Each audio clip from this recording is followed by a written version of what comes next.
Good afternoon, everybody. It's John for Fathers' Rights at my anti-human trafficking YouTube page. It's 4:48, December 2nd, 2024. This is for my family and friends who wonder what's going on. I'm going to clarify where this case is going, that is soon to be brought to fruition against members of my wife's family, including herself in some way. And I'll explain that to you. This is going to involve federal charges.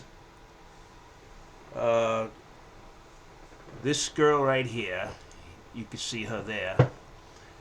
She was statutory raped by this gentleman here. I will not say their names.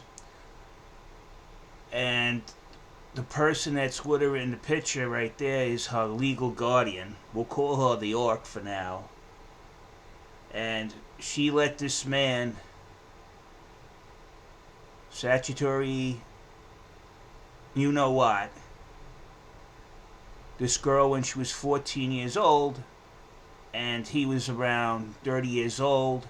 And as I understand it, the relationship started when she was 13 and he was around 29.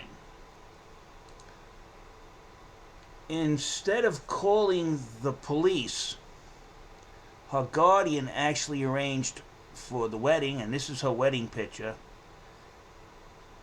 And the evidence that I have against them, the incriminating footage that's in question, is actually provided by the perpetrators themselves on Facebook. They actually posted it up on their Facebook, to believe it or not. And it's incriminating footage. That girl was 15 years old and 8 months pregnant on February 15, 2015, when she was 15 years old. Now that's in February, which means if you count back 8 months, she was 14 when she was impregnated. What I think is going on here was what you call blackmail and collusion. And what do I mean by that?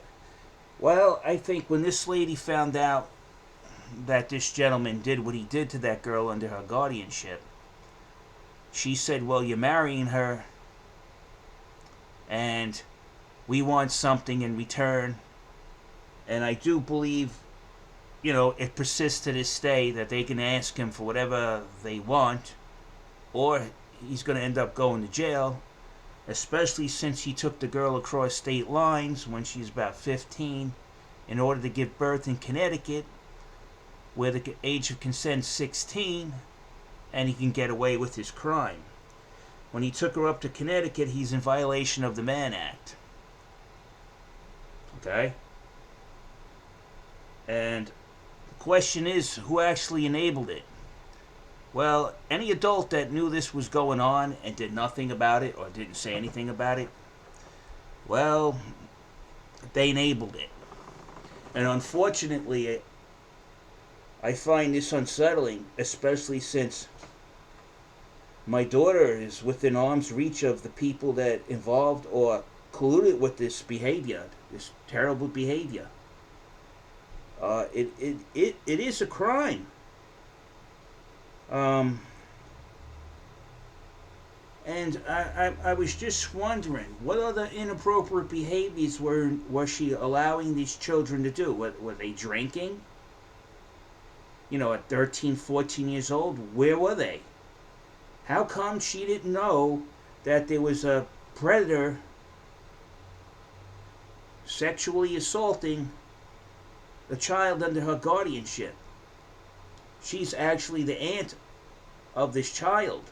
And this is a gross misconduct when you let the person who did the gross misconduct take your child. She was a child.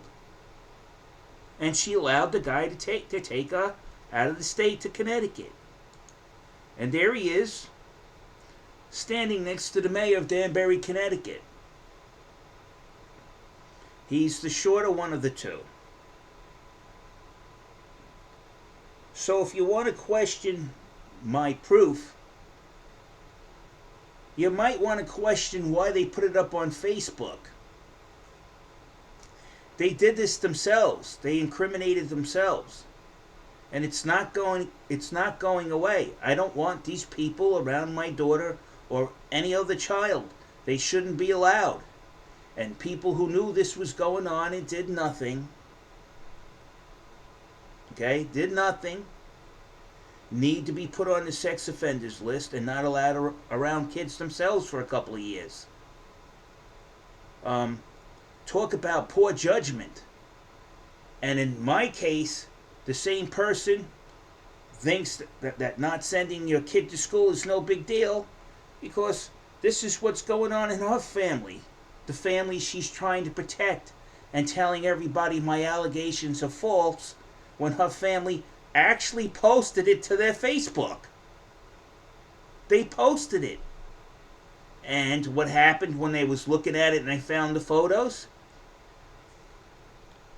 When I found the photos on this woman's Facebook page, she privatized it.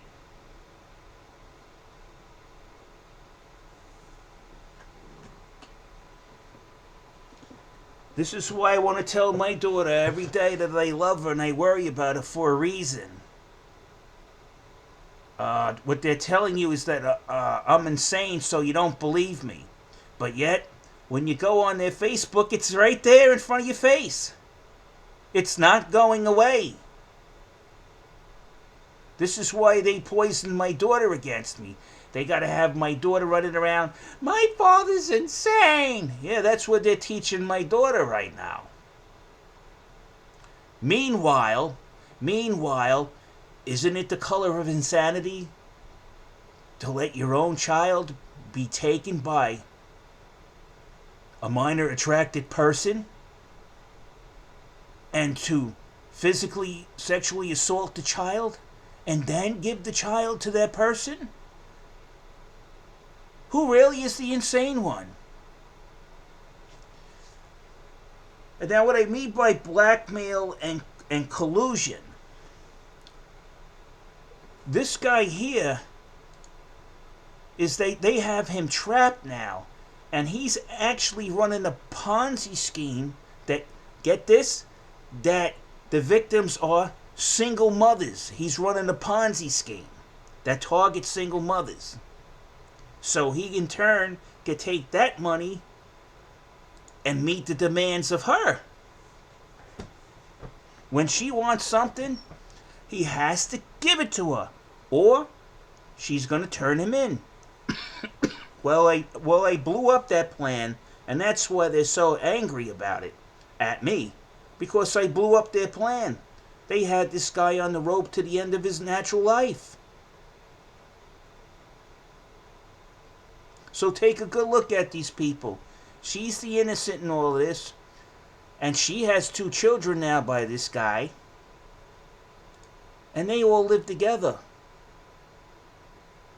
I don't know about you, but I'd start worrying about those children too. And on that, I'm out of here.